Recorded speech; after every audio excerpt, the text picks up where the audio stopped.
Era ne kkooti eragidde Kankwenzi ayimbulwe awatali bukwakulizo.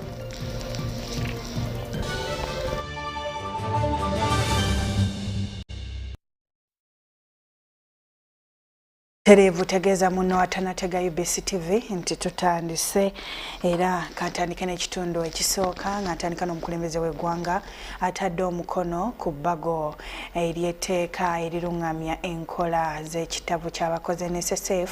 Mu kino etteeka likkiriza abantu abawezezza emyaka 45 okufuna ebitundu wakiri emyaka 10 okufuna ku ssente zaabwe ebitundu 2 ku buli 100, mulimu n'ebirala ebikwata ku baliko obulemu n'abaterekayo ensimbi zaabwe ebikyuse mu katobefune. Olukiiko lwa Paalamenti olwatulanga ennaku z'omwezi 24 omwezi ogw'E11 ze zimu ku zaavaamu ebbago ly'etteeka ly'ekitavu ky'abakozi okubaganyizibwako ebirowoozo yanirizibwayo omukulembeze w'eggwanga likyukemu. What form of instrument do we want? Do we want to bring this administrative? Paalamenti yayisa ekiteeso okukyusa mu kawaayiro 24A okukkiriza abantu abawezezza emyaka 45 ate nga baterese mu kittavu okumala emyaka waakiri 10 okufuna ku ssente zaabwe waakiri ebitundu 20 ku 100. Ate n'abaliko obulemu nabo embeera yaabwe ekyuseemu nga nabo bajja kusobola okufuna ku ssente zaabwe. Ebbago lino lyasooka okuyisibwa mu Paalamenti mu February 2021 ne liweerezebwa ew'omukulembeze w'eggwanga wabula n'alizza mu Paalamenti nga talitaddeeko mukono libeeko ebikyusibwamu. Oluvannyuma lyaddamu ne lyanjulwa mu Paalamenti okusobozesa abantu okuggyayo ku ssente zaabwe mu bbanga eggere.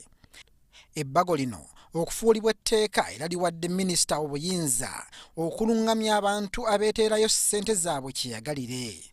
Ekiteeso kya Nampala w'oludda oluvuganya gavumenti John Baptist Nambeshe okukkiriza ne bannakyeyagalire okufuna ssente zaabwe mu bbanga eryogeddwako waggulu kyagaanibwa kubanga ono ye wa ddembe okufuna ku ssente ze w'ayagalira. It will not apply to voluntary savers because their conditions of access are different.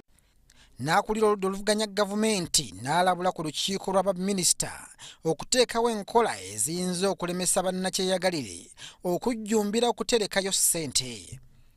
Mu tteeka erijja lino, minisitule ekikula ky'abantu n'emirimu n'embeera zaabwe yeevunaanyizibwa ku kittavu kya NSSF butereevu so nga minisitule y'ebyensimbi yo ekwatibwako kulondoola. Obumu ku buwaayiro obwaliko kalumanywera kwe kugaana akulira ekittavu okubeera n'akakalu akasalawo ku nsonga ezibakwatako. Obumu ku buwaayiro obwaliko kalumanywera kwe kugaana akulira ekittavu okubeera n'akalulu akasalawo ku nsonga ezibakwatako. Abakozesa abatasasulira bakozi baabwe ssente za kittavu ng'ate kiri mu mateeka bakukangavvulwa. Ng'ono ye wakutanganga ebitundu 2 ku 100 ku ssente z'alina okuterekayo nga teyazisasula.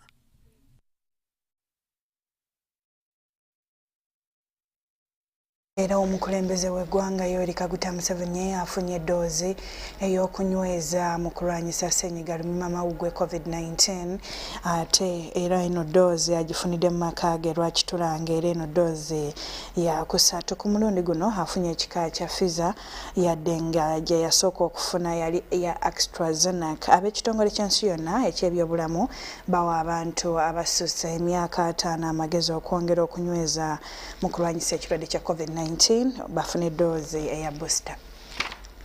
Museveni afunye eddoozi eno oluvannyuma lw'emyezi 10 bukyafuna ddoozi esembayo ng'era abakugu mu byobulamu balagira nti waakiri oluvannyuma lw'ebbanga lya myezi 6 okuva lwe wasemba okufuna ddoozi esembayo. Ddoozi eno ekozesebwa okwongera okwenyweza ne bw'obeera nga wamalayo ddoozi. My doctors, Dr. Diana Twine and Dr. Magoba, an army officer, they have just given me a booster dose. According to my statement in the New Year speech, I told you that we are going, the efforts we are going to rely on to open the economy and the society were vaccination, full vaccination for the 18 years and above, who are 22 million. But also booster doses for the, I think there are 3.3 million people above the age of 50. A constituency where I very rightfully fit. Because I'm not 50, I'm now 50 plus 27. So we said that this group should get a booster dose. President yakubiriza bannayuganda okumalayo doozi okwegemesa okwewala okusaasaanya ekirwadde kino ekitaataaganyizza ensi yonna. Otherwise, all of you who are above 18 get the 2 doses. Now, Atwine this time brought another clan of vaccine. That debate had come in our meetings, whether mixing vaccines was all right. They are now saying it is not only all right, but even better. That's what they are saying now. President ategezeza nga bw'akitegeddeko ne mu lulumba luno olw'ekika kya COVID owa Omicron obusaasaanira ku misinde egyayiriiri omuntu agemeddwa n'amalayo ayangwa mangu okubulwanyisa nga bumukutte. The Omicron, but after being vaccinated fully, they just get a little fever, and then they are through. Naruso told me somebody she knows, the ones who was working in a bond house, whom she knew, who had refused to be vaccinated, when he got this, he died. And the ones who have been vaccinated, they just feel a little bit sick and get over it. So please, gunosimuzanyo mwena musutukiremu babageme. Okusinziira ku kunoonyereza, eddagala erigema lya mirundi 3 erikkirizibwa okukozesebwako doozi 3 nga kuno ni AstraZeneca mwali. Ate ng'ono akola nnyo mu kulwanyisa ekika kya Omicron ne kikkaanyizibwako nga AstraZeneca asobola okutaabula n'eddagala eddala nga Pfizer, nga y'ensonga lwaki Pulezidenti asobodde okulifunako. Doozi gy'afunye enyweza ya Pfizer. Tubitadde wabbali Katikkiro wa Buganda Charles Peter Mayiga asabye abazadde okubuulirira abaana baabwe abaweddemu essuubi nga balabika tebakyayagala kudda ku masomero. Okwogera bino abadde atongoza enteekateeka etuumiddwa Go Back to School campaign ewoomeddwamu omutwe Obwakabaka bwa Buganda ng'omukolo gubadde Bulange Emengo. Ekikyali kyankiso nti amasomero gagenda kuggulwawo nga 10 omwezi guno oluvannyuma lw'emyaka egikunuukirizamu 2 nga gali ku muggalo olw'ekirwadde kya ssennyiga lumiimamawuggwe COVID-19. Wadde nga guli gutyo naye abayizi abamu balaze nga abaweddemu essuubi ery'okuddayo olw'ensonga ezitali zimu, naddala olw'ebbanga lye bamaze nga batudde, abamu beekyaye so n'abalala okwenyigira mu mirimu emirala. Okumalawo embeera eno mu bayizi, Obwakabaka bwa Buganda buvuddeyo n'enteekateeka etuumiddwa Go Back to School campaign n'ekigendererwa eky'okubudaabuda abaana. Ng'atongoza kaweefube ono, Katikkiro Mayiga asabye abazadde okwogera n'abaana baabwe nga babazzaamu essuubi basobole okudda ku masomero kubanga ekyokusoma kyo tekiwaanyisibwa. Olutalo lwe tuliko okukyusa endaba y'ebintu mu baana erina kutandikira mu ffe abazadde. Bangi bafunye embuto. Kakati tetwagala omwana omuto okuzaala kimufuukire kikolimo obulamu bwe bwonna. Omwana oyo alina okubudaabudibwa addeyo mu ssomero. Mu ngeri y'emu Oweekitiibwa Mayiga awadde abayizi amagezi ababadde batandise okukola ku nsimbi ne balowooza nti batuuse we baagala, abajjukizza nti balidde eggi ne beesubye omuwula. Omwana omuwala agamba nti ye tajja kudda ku ssomero kubanga akola mu katale afuna ssente, nti abagenda mu ssomero baba bagenda kunoonyayo ssente nti ate ye yazifunye omwana okulooza nti ssente zaafunye mu katale bwe bugagga obwenkomeredde bwanoonya kikulaga nti endaba ye y'ebintu ya wano ya kumpi. Mayiga azzeemu okukubiriza abantu okwegemesa ekirwadde kya COVID-19 bave ku bibungeesebwa ku mitimbagano ebyogerera eddagala erigema okuba ery'obulabe. Ng'osanga omusajja atudde ku katebe alya gonja nga yakubuulira obulabe obuli mu ddagala erigema. Ku mwembi omujega yaani yoona atudde ku katebe alya gonja oba gw'amukkiririzaamu. Minisita w'ebyenjigiriza mu Bwakabaka mu bubaka bw'atisse Ssaabawolereza wa Buganda Christopher Bwanika ategeezezza nti abantu bawulirira nnyo mu ddoboozi okuva embuga, bw'atyo n'ategeeza ng'enteekateeka eno bwe bagisuubiramu ebibala bingi. Lirizibwa nnyo era lizzaamu abantu amaanyi n'okubawa ennambika y'okutambuliramu mu mbeera eno gye twesanzeemu. Ssentebe w'olukiiko olufuzi olw'ebyenjigiriza mu Bwakabaka avumiridde abasomesa abatandise okufuna kkaadi ez'okwegemesa enjingirire. Baginze satifikeeti z'okugemesebwa basobole okusigala ku mirimu. Ekigambo ekyo kyennyamiza so nga eddagala gye liri, n'olwekyo tubakubiriza abasomesa awamu n'abaana abadda ku masomero nga bawezezza emyaka egyo bagende begemese. Omukolo guno gwetabiddwako omukubiriza w'olukiiko lwa Buganda n'abakungu abalala bangi. Nze Andrew Sebbira, Emmengo mu Kampala.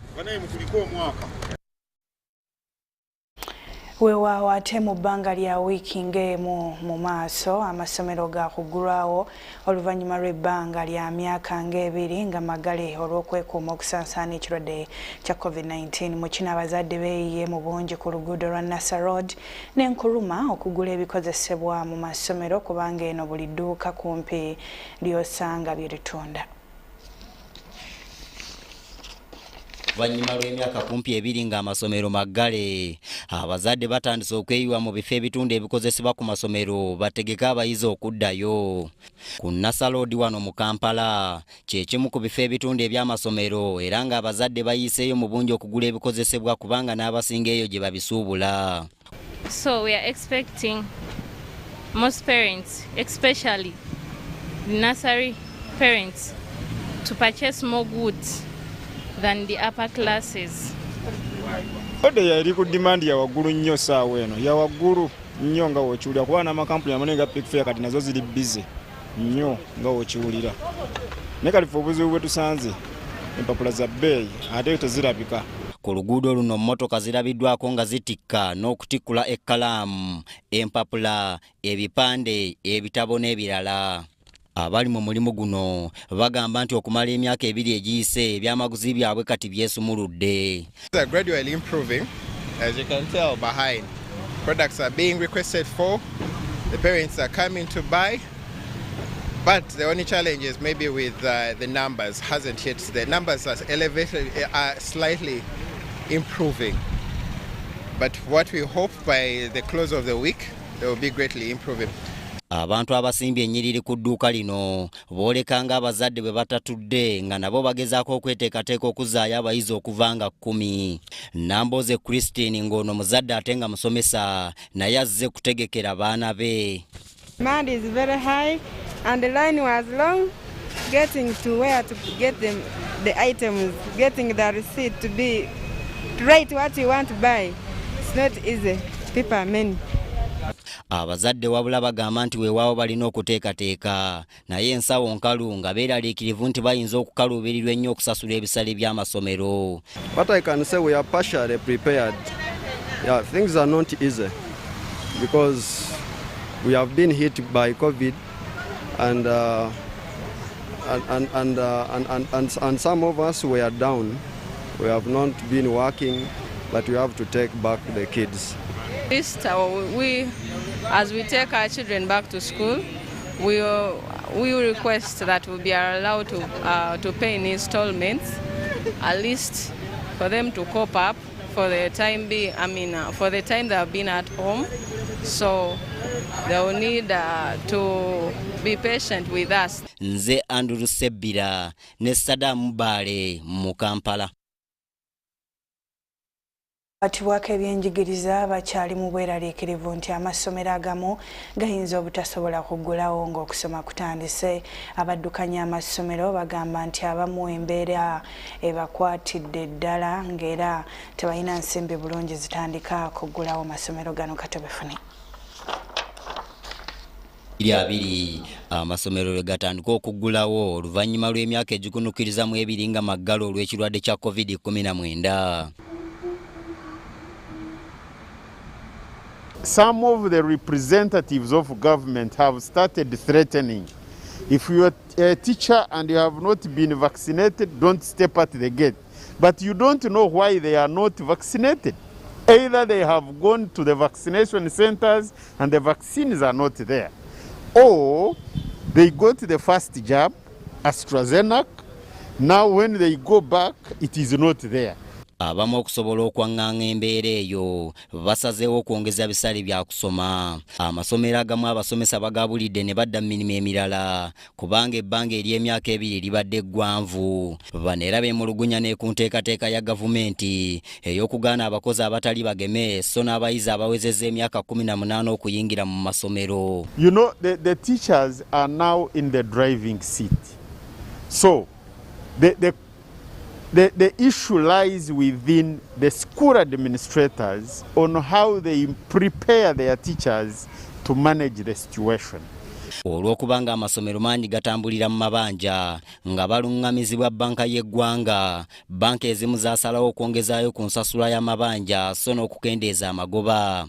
So kye twakola ng'ate era ne gavumenti amangu ddala yakiyingiramu ng'eyita mu Bank of Uganda netuwa ebintu bye tulina okugoberera okulaba nti tugayamba. Balina bananyini masomero bangi twabatuukirira, abalala ne batutuukirira okulaba nti tubawa akagaanyaako okulaba nti looni eyo tesaba oba tetubasaba installment yonna paka nga amasomero gazzeemu. Era twakikola kyewandiise grace period mu lulimi oluzungu.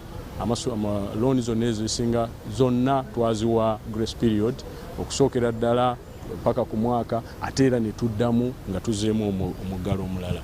Banka ya Stanbic era bavuddeyo n'enteekateeka empya okukwatizaako abalina amabanja. Tulabe nti amasomero gano bwe gaba gazzeemu bambi ku nsimbi entono ze bagenda okuŋŋaanya babe nga batandika okupulaninga okusasula naye nga tebasasula kingi. Ekirala kye twakola be basomesa. Abasomesa naddala private schools baali tebafuna musaala. Era nabo twakola ekintu kyekimu nga tuyita mu bananyini masomero ne batuwandiikira ne batukakasa nti bano be basomesa bange, ne tutunula abalina looni ne tubawa ekintu kyekimu okulaba nti teri abakubira masimu mu kaseera kano kubanga mu butuufu baali tebakola ki, tebafuna kasente. Ate era n'abazadde abasinga abamu ba bizinesi zaabwe zaafuna ebizibu. Atego amasomero agamu mu Kampala galaze nga bwe geetegekedde okwaŋŋanga buli mbeera ku bulwadde bwa COVID-19 naddala kubanga abasuubira obulwadde buno okweyongera nga abayizi bazzeeyo ku masomero. Agamu ku masomero gataddewo ebifo omuyinza okukuumirwa abayizi, abazadde oba abasomesa abasuubirwa okubeera nga bakwatiddwa ekirwadde kya COVID-19. Omusasi waffe atuusako ku masomero ag'enjawulo era katulage engeri gy'asanze nga geeteeseteese. Ekirina okusooka okuzuula omuntu ayinza okuba nga akwatiddwa COVID-19 kwe kukebera ebbugumu kubanga libeera waggulu, mubeeramu olusujjasujja, olusenyiga, emyasi n'ebirala ebigenda nga bikyuka.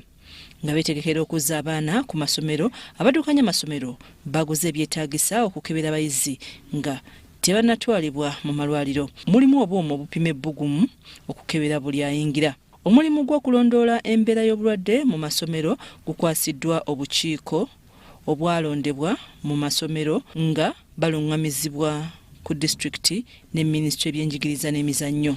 Ng'era tupima ebbugumu lyabwe nga tuliwandiika, ate bwe wabaawo ayina ebbugumu lye tulaba nti si lya bulijjo, tulina ebifo 3 we tugenda okukuumiranga abaana bano. Awo ku geeti kasita bakukeberanga temperature erinnye, awo tukutwala mu room, tulina rooms ezo ze tukwawulamu nogira ng'obeeramu nga bana basawo bakugwa bava ku Cambridge bajja ne bakukebera kukakasa nti ddala temperature erinye lwa COVID oba nedda.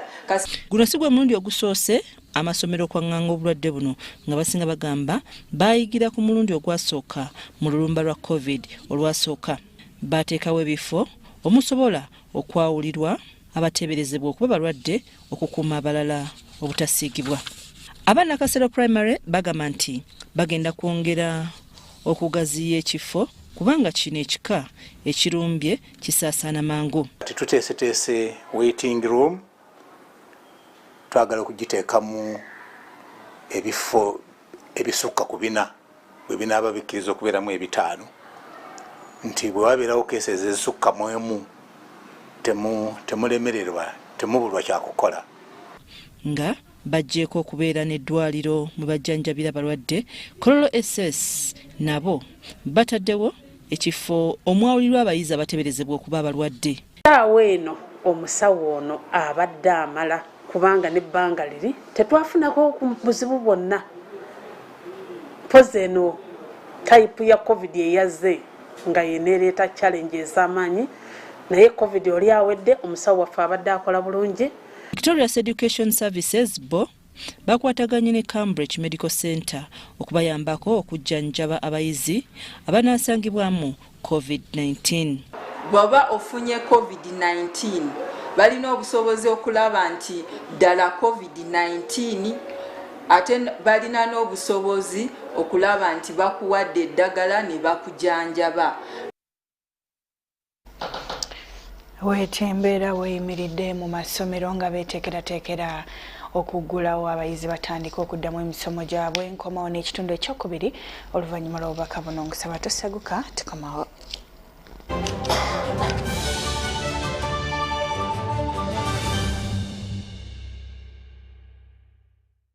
Everyone deserves more this festive season, which is why MTN Momo is giving you more Senku points on your MTN Momo withdrawals at agent locations. Get 150 Senku points for every 1,000 shillings spent in withdrawal fees. More Senku points means you get more free minutes, more free MBs, more free SMSs, and more free Momo Pay shopping. To use your Senku points, dial *141#. Everywhere you go, MTN.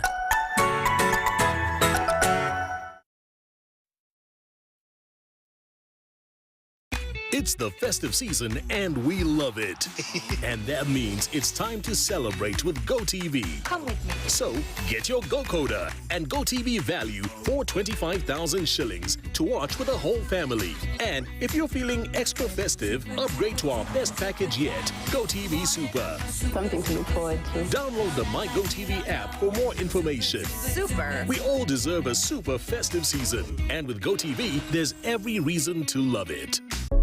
Prosper with Airtel Money today. Agent application and registration is free of charge. All you need to submit as a sole proprietor business is a letter from the business owner requesting for a SIM card and the purpose of the SIM card. Certified copy of Certificate of Registration of the Business issued by URSB. Certified copy of Statement of Particulars of the registered business and supporting statutory declaration in verification of the particulars. Copy of valid trading license. Copy of operational license issued by the relevant regulatory authority. Copy of TIN certificate issued by URA. Valid national ID for Ugandan proprietor or passport for foreign national, including a valid immigration entry permit, work permit, visa, or residence certificate. Colored passport size photograph of the proprietor and handler of the business. Proof of current physical address of the business, tenancy agreement or utility bill in the name of the proprietor or landlord, or LC1 introduction letter confirming ownership and location of the business. You will be informed of your application status within a maximum of 5 working days, still free of charge. Upon successful agent application, Airtel will provide training and customized branding material for your business location, still still free of charge. To register, call us today on 126 toll-free. Airtel Money. Simple, secure, borderless. Transact and win money after money with Airtel Money. 1.5 billion shillings in cash prizes up for grabs. My name is Suga Morris. I'm an Airtel Money agent. I'm from Chibuli here. That's where I operate from. I won 2 million shillings. This is great, guys. Go for this. This is for real. The more you transact, the higher your chances of winning. Airtel Money. Instant, secure, borderless.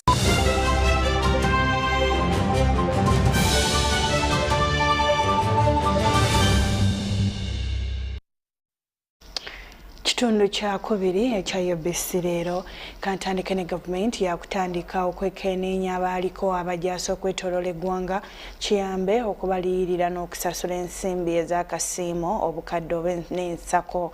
Minisita omubeezi ow'abazirwanako Olelu Hudo Abson agambye nti kino kigendereddwamu kulaba nga abaaliko abajaasi bafuna ssente zaabwe era katobefune. Okusasula abaaliko abajaasi okwetuumye kutandise okugonjoolwa kubanga ku bantu 648 abalina okusasulwa kwakasasulwako 1,000 mu 1,000. Kati n'ensimbi akawumbi kamu kalamba ziteereddwawo ziyambe okutalaaga eggwanga okukakasa abalina okusasulwa. Tutegeeza okuva ku abazirwanako nga tetunnafuna independence okutuusa olwaleero.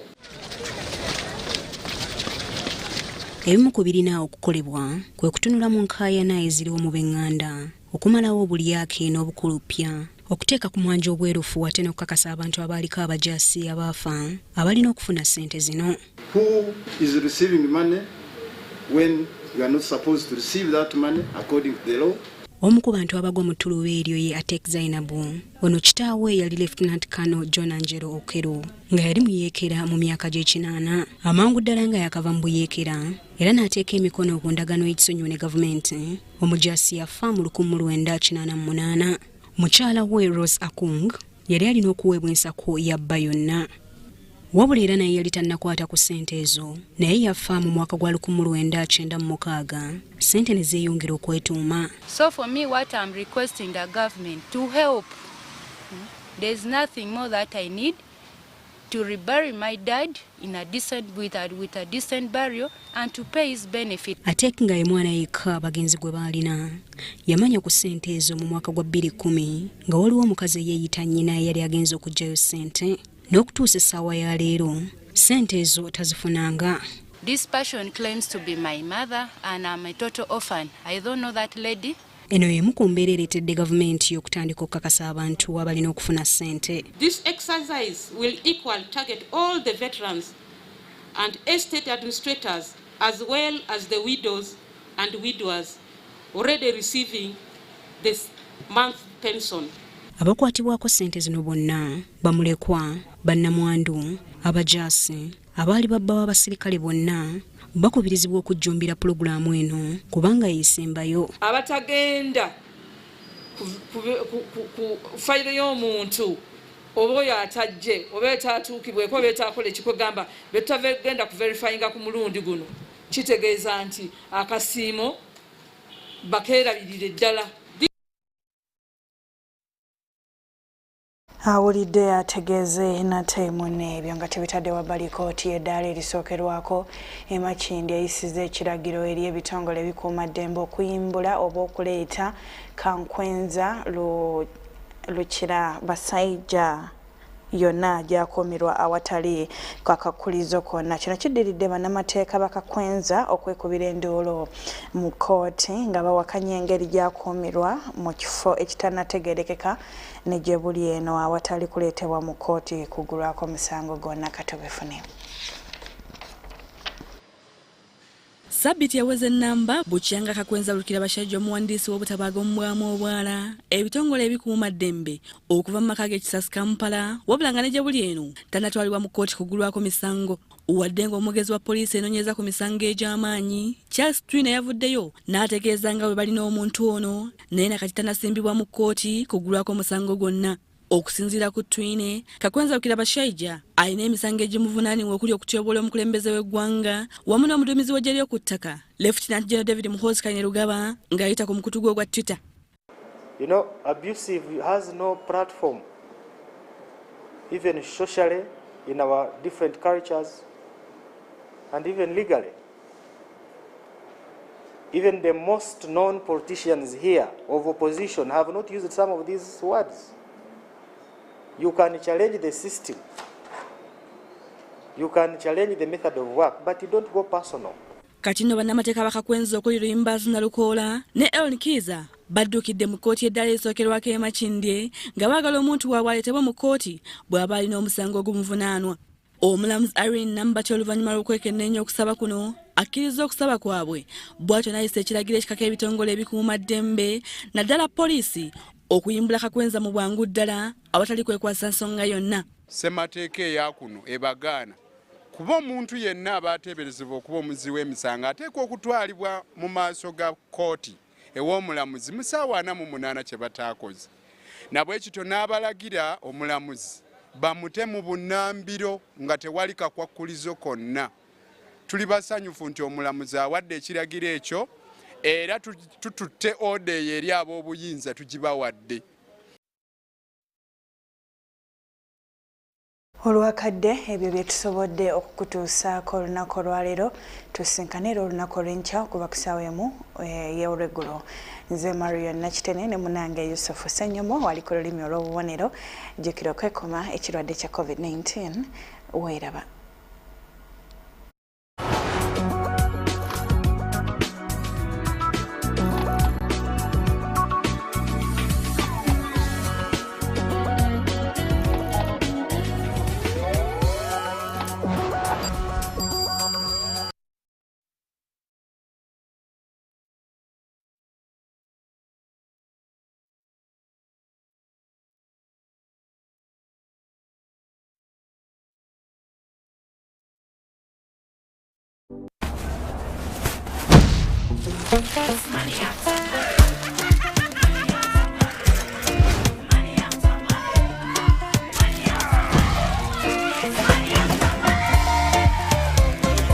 Transact and win money after money with Airtel Money.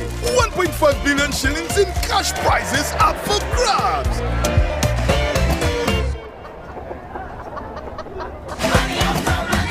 The more you transact, the higher your chances of winning. Airtel Money. Instant, secure, borderless. Back to school, back to school, back to school today. The global COVID-19 pandemic led the nation to 2 years of unprecedented learning, disruptions and closures. Now it is the time when the country is getting focused on upcoming school reopening. This is not a time for despair. This is a time to deepen community engagement for safer schools reopening. Rural Broadcasters Owners Association (RUBA), in partnership with Ministry of Education, Uganda Broadcasting Corporation, World of Bingwa, Teacher Talk Magazine and Stanbic Bank will engage parents, learners, teachers, school proprietors through an inclusive National Safe Back to School Symposium. The National SB2S Symposium is a countrywide 3 days of deliberation hosted at UBC and aired simultaneously via radio stations and televisions from Monday 3rd January to Wednesday 5th January 2022 from 11 a.m. to midday. The speakers will include the Minister from Education, Youth and Child Affairs, leaders of teachers' unions, school proprietors, parents and private sector. The speakers will be supported by media personalities to convey messages in different languages as well as igniting conversations customized to geographical and social reach. Do not miss. Let's discuss safe school reopening. Everyone deserves more this festive season, which is why MTN Momo is giving you more thank you points on your MTN Momo withdrawals at agent locations. Get 150 thank you points for every 1,000 shillings spent in withdrawal fees. More thank you points means you get more free minutes, more free MBs, more free SMSs, and more free Momo Pay shopping. To use your thank you points, dial *141#. Everywhere you go, MTN.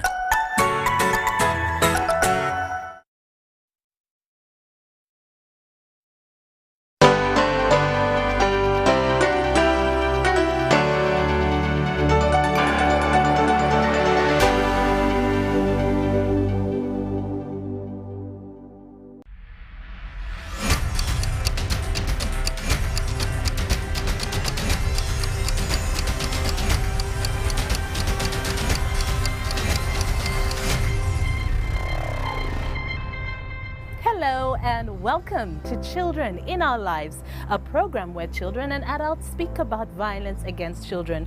On this show, we hear from children about their experiences, and we talk to community members to find out what they think and how together we can prevent violence against children. Today, we talk about the benefits of being non-violent.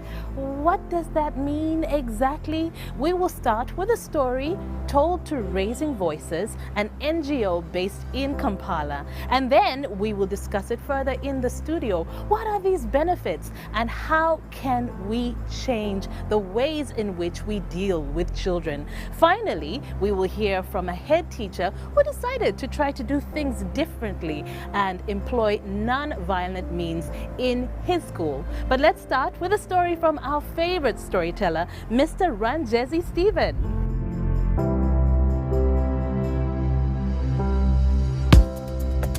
Yeah, you have been listening to stories at home. Now I'm talking about school. Okay. School. And I'm talking about teachers. Teachers. Talk about them. And there are two teachers. But because this happened actually recently, I will not use the teacher's name. But there are two teachers. One, let me call him Emma. And another one, let me call him Lumumba. Now I have you, you want to know the tribe. Now, Mr. Lumumba is a primary one teacher, a senior teacher, highly respected in the school. Everybody sees him as a great model. One time he finds Mr. Emma putting a boy on the wall. The boy is holding the wall and Emma is behind. One of the classes. And Mr. Emma, without even thinking, said, "Stop it!" And Mr. Emma was wondering, who was this that could ever shout at me to stop when I am punishing children?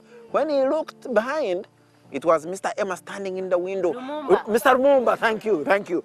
Standing in the window, angry. And because Mr. Lumumba was highly respected in the school, Emma stood there sheepishly, not knowing what to do, whether to smile or to be angry. And all the children kept quiet and waited to see what Mr. Emma was going to do, whether he was going to slap Mr. Lumumba, continue beating the children. What was he going to do? After a long silence, Mr. Emma just stormed out of the room and left. Mr. Lumumba told the children to sit down. He went back to his class. Now, at break, when Mr. Lumumba went to the staff room, he found Mr. Emma talking to the other teachers. What's wrong with beating children? What's wrong with beating children? And the other teachers were saying, there is nothing wrong. That is how you discipline the children. That is the only way to control them. Whose children? The children that are sent to school to be looked after by these teachers. Were their children also beaten at school? Ah, my friend, do I know whether they had children or not? Some of these were even young boys and girls. No! So Mr. Lumumba, after listening to these people, asked them, why do you beat children? And the teacher says, hey, that's the only way to control them. That you must instill fear in them so that they can be disciplined. And Mr. Lumumba asked them, is that why you are here? Are you here just to instill fear in the children? Hey, how else will you control them? Are you telling us you don't beat children? And he said, let me tell you why I don't beat children. And he explained that when he, Mr. Lumumba, was in senior 3, he was a wonderful singer, a wonderful dancer. He was a prefect. Everybody liked him. Now, the choir master, although he liked Lumumba very much, was a very harsh teacher. Any small mistake, any small mistake, boom. But Lumumba was intelligent in class, was always passing his numbers. Now he was a good singer, a good dancer.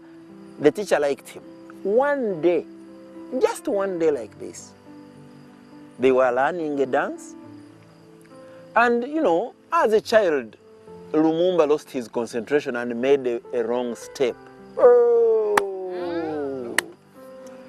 That teacher called him, touch the wall, arms up. He beat this boy so bad that he actually fell unconscious and fell down. He was unconscious. He actually ended up in hospital. By the time he became conscious again, he couldn't move. Eventually, he recovered, went back to school, and became a teacher again. He also became a teacher. The Lumumba now became a teacher. And when he came, the first thing he was also doing was to cane children like he was caned, especially those who, he was a mathematics teacher then. Those who failed. One day, he was busy caning kids. And one boy, when he was getting to him, the boy stood and said, "But teacher, I did my best. I tried, I did my best." The memory of what had happened to him came back. He looked at the boy. He dropped the stick. He told everybody to go back and sit. He couldn't even complete the lesson.